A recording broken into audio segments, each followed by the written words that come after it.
Hello बच्चों, कैसे हैं आप सभी। आई होप कि आप सभी बेहतर होंगे और अपनी पढ़ाई में लगे होंगे।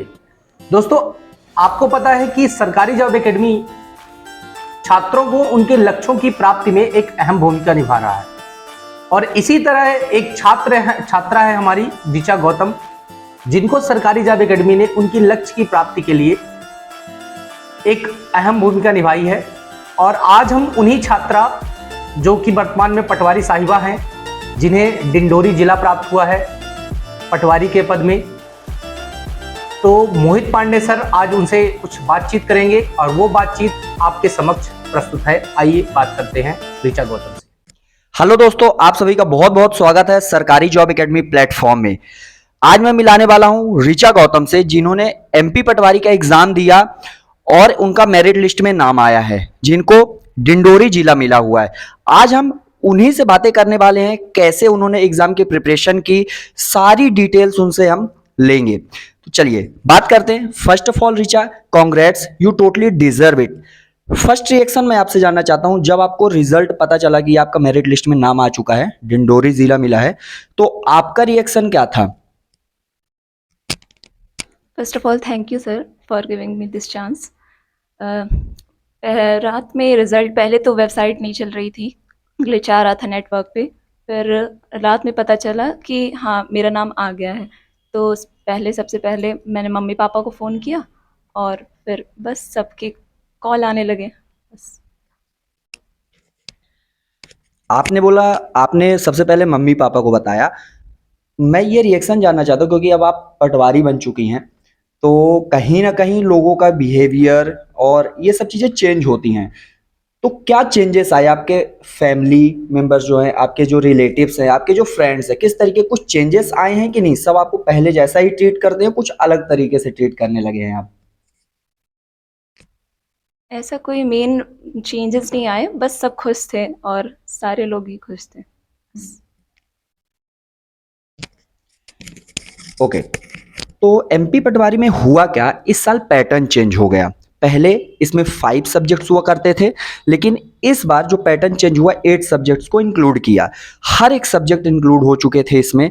तो मैं ये जानना चाहूँगा, क्योंकि 8 सब्जेक्ट्स तो पहले ही बहुत सारे स्टूडेंट्स डिमोटिवेट हो चुके थे सब्जेक्ट्स को लेकर, तो आपकी क्या स्ट्रेटेजी थी? डेली रूटीन आप क्या था पढ़ने का, है ना? क्या आप हर दिन हर एक सब्जेक्ट को दिया करती थी? किस तरीके का रूटीन था स्टडी का, ये हम आपसे जानना चाहेंगे।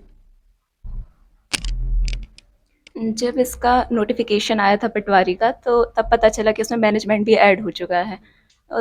उसके पहले मैंने थोड़ा बहुत कंप्यूटर और हिंदी पढ़ चुकी थी। फिर उसके बाद मैथ्स भी थोड़ा-थोड़ा चल ही रहा था। फिर उसके बाद जब ये चेंज हुआ, तो मैंने दिसंबर में कोचिंग जॉइन की थी सरकारी जॉब अकेडमी। फिर वहाँ सब कुछ ऐसा पर डे सारे क्वेश्चन, मतलब मैथ्स भी और हर सब्जेक्ट को एक मतलब टाइमिंग देती थी। मैथ्स को थोड़ा ज़्यादा दे रहे थे और रीज़निंग को बहुत कम दिया, क्योंकि रीज़निंग पहले से भी पढ़ी थी और हिंदी भी थोड़ा बहुत पहले से पढ़ी थी। बाकी हर सब्जेक्ट को थोड़ा-थोड़ा टाइम दिया और फिर हो गया। ओके, जब भी हम प्रिपरेशन करते हैं, तो हर एक स्टूडेंट का कोई ना कोई स्ट्रॉन्ग सब्जेक्ट्स भी होता है। जैसे आपने बताया कि क्योंकि मुझे रीजनिंग पहले से ही आती थी, तो उसमें उतना समय नहीं दिया।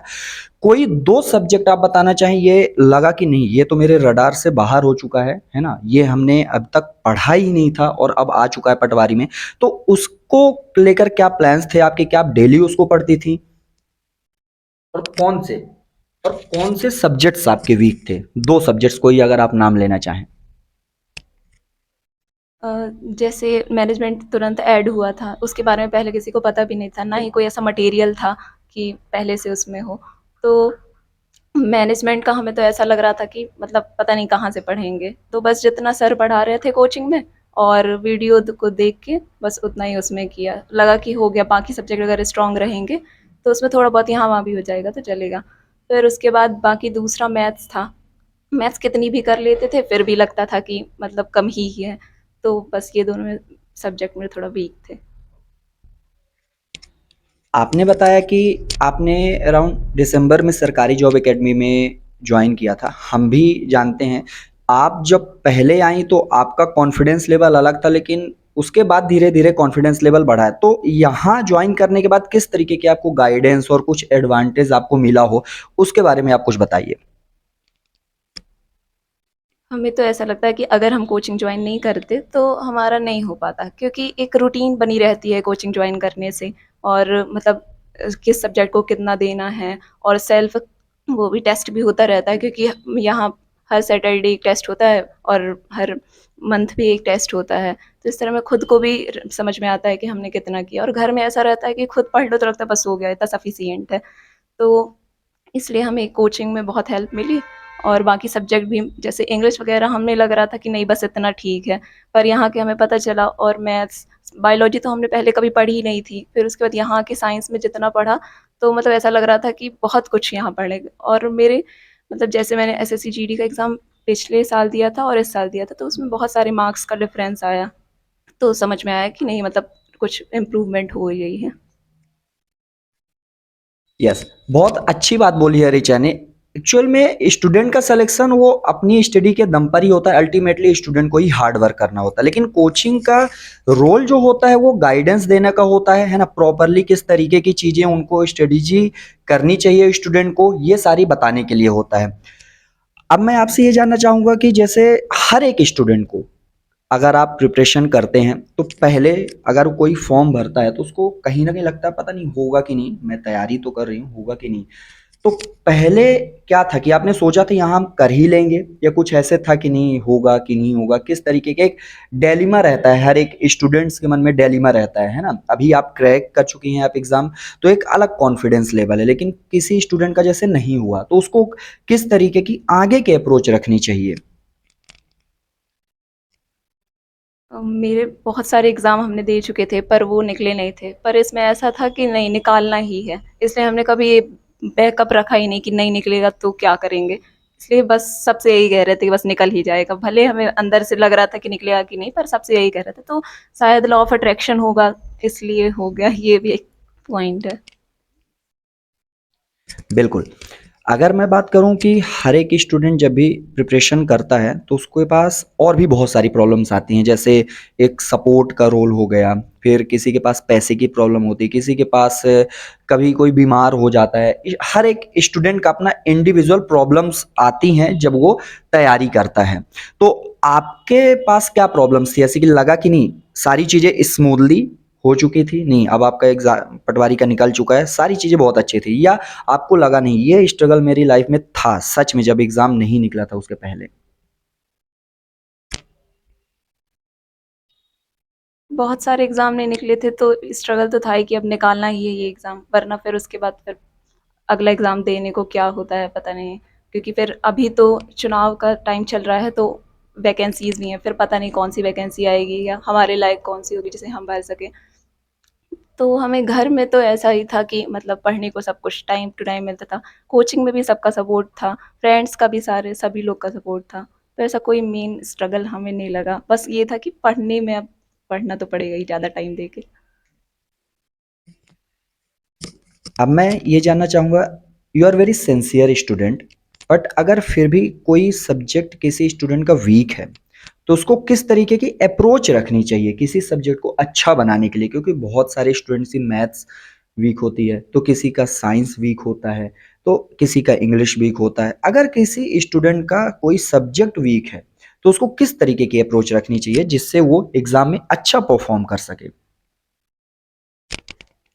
सबसे पहला स्टेप तो यही होता है कि उसके बारे में जाने, मतलब क्या-क्या उसमें सिलेबस है वो सब जानें। फिर उसके बाद प्रीवियस ईयर के सारे क्वेश्चन देखें, किस टाइप के क्वेश्चन आ रहे हैं। फिर उसके बाद उसका पूरा मतलब जो थ्योरी है, जैसे मैथ्स की जो थ्योरी होती है और साइंस में भी थ्योरी होती है, वो सब पढ़ें। फिर उसके बाद उसके ज़्यादा से ज़्यादा क्वेश्चन लगाएँ, और वैसे भी अगर किसी को ज़्यादा टाइम, जो सब्जेक्ट वीक है, उसको अगर ज़्यादा टाइम देंगे तो उसमें इंटरेस्ट आने लगता है, और इंटरेस्ट के बाद तो फिर लगता है कि यहाँ से भी और जितना मिल जाएगा उतना ही पढ़ लेते हैं। ओके, कोई ऐसी हैबिट आपको लगती है कि ये मेरी बैड हैबिट थी, हर एक स्टूडेंट की कोई ना कोई हैबिट होती है, जैसे सोशल मीडिया यूज़ करना, है ना, किसी को गेम खेलना, तो कोई रील्स ही देखता रह जाता है घंटों। तो क्या आपके साथ भी ऐसा कुछ था कि नहीं हम यहाँ टाइम वेस्ट कर रहे हैं, उसके बावजूद आपका निकला है? क्योंकि हर एक स्टूडेंट को लगता है कि नहीं हम टाइम वेस्ट नहीं कर सकते हैं, अगर एग्जाम हमारा निकालना है हमें तो टाइम वेस्ट नहीं करना है। आपकी कोई ऐसी चीज जहाँ आप टाइम अपना इन्वेस्ट करती थी पढ़ाई के अलावा? पढ़ाई के अलावा मेरे पास एक गीता है, तो हम उसमें पढ़ते थे बस, मतलब उसे पढ़ लेते थे। बाकी ऐसा थोड़ा बहुत मोबाइल भी चला लेते थे, थोड़ा बहुत बाहर भी घूम लेते थे और कोचिंग में भी थोड़ा बहुत सबके साथ बैठ लेते थे, बस। ऐसा कोई वो नहीं था। गीता सभी को पढ़नी चाहिए, अब मुझे भी स्टार्ट करना पड़ेगा जैसा कि ऋचा ने बोला है। तो अभी आपने बोला आप गीता पढ़ती हैं, क्या रेगुलर बेसिस पर है ये कि नहीं कभी कभार ऐसा होता है कि आप रीड करती हैं, या आपकी हैबिट में ही है, आपके फैमिली की वजह से, या जो आपका फैमिली बैकग्राउंड है उसकी वजह से सभी रीड करते हैं इसकी वजह से? डेली बेसिस पे तो हम रामायण पढ़ते हैं, मतलब पूजा के टाइम पे। बाकी गीता ऐसा कि कभी-कभी, जब मतलब जैसा माइंड में कुछ चल रहा है, तो उसके लिए फिर गीता पढ़ लेते हैं माइंड को शांत करने के लिए। एक क्वेश्चन और, आपने सोचा है पहली सैलरी पटवारी की मिलने वाली है तो क्या करने वाली हैं आप उसका? कुछ सोचा है, ऐसा कुछ प्लान किया है कि मम्मी को या पापा को गिफ्ट करेंगे कुछ, या अपने लिए कुछ करेंगे, कुछ भी ऐसी चीज जो सोचा हो या नहीं सोचा है वो बात भी? अभी तो ऐसा कुछ नहीं सोचा, बस पहले ऐसा लगता है जब कुछ होता नहीं अपने पास, कोई मतलब इनकम के सोर्स नहीं होते, तो इंसान को लगता है नहीं, इस जब आएगी, मतलब जब सैलरी आएगी तो ये भी खरीदेंगे, वो भी खरीदेंगे, इसको देंगे, उसको देंगे, सब कुछ रहता है। पर फिर उसके बाद समझ नहीं आता फिर किसको दें, फिर मतलब सबको। पर हमने सोचा है कि शायद अगर हुआ तो फिर सबको कुछ कुछ तो देंगे ही मतलब सब। कुछ कुछ सबको मिलेगा, जो भी ऋचा से है ना, रिलेटिव हैं जो भी ऋचा के, कुछ ना कुछ ऋचा को ऋचा जरूर देगी, तो जरूर कांटेक्ट कर लें आप ऋचा से। कोई ऐसी फनी चीज, जब एग्जाम आपका एग्जाम क्रैक हुआ तो आपके फ्रेंड्स और आपके फैमिली मेंबर कुछ ऐसे डिमांड कर रहे हो, वियर्ड डिमांड कर रहे हो कि आप पटवारी बन चुकी हैं तो ये चीज मेरे लिए करना, ऐसा करना, कुछ ऐसा डिमांड आ रहा है, ऐसे फनी टाइप की कोई बातें आपको लगती हो? सबकी डिमांड ही रहती है। अभी फ्रेंड्स लोग के साथ मार्केट गए थे, तो वो लोग कह रहे थे हमें स्लीपर दिला दो। और भैया की भी थी कि हो गया तुम हमें जिम के लिए पैसे दे देना, जिम करने के लिए। और ऐसे ही सबकी छोटी-छोटी सबकी है।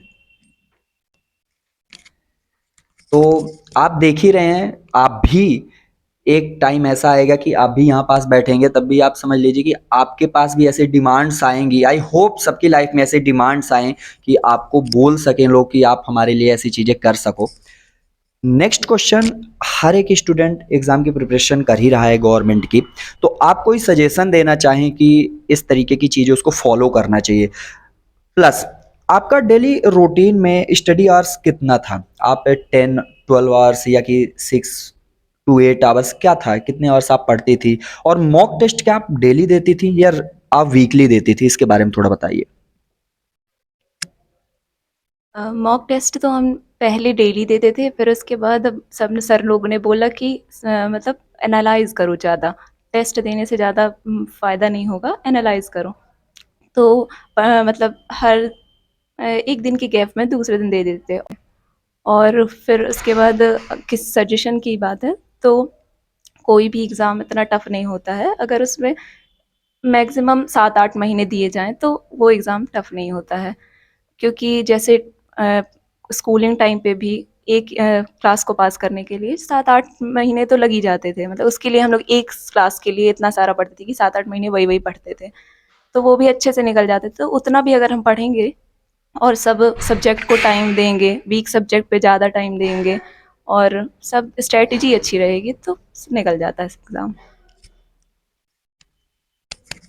आई होप आपको ये सारी की सारी इन्फॉर्मेशन जो ऋचा के द्वारा दी गई वो यूजफुल होंगी और आप भी अपनी लाइफ में ऋचा की जैसे सक्सेसफुल होंगे।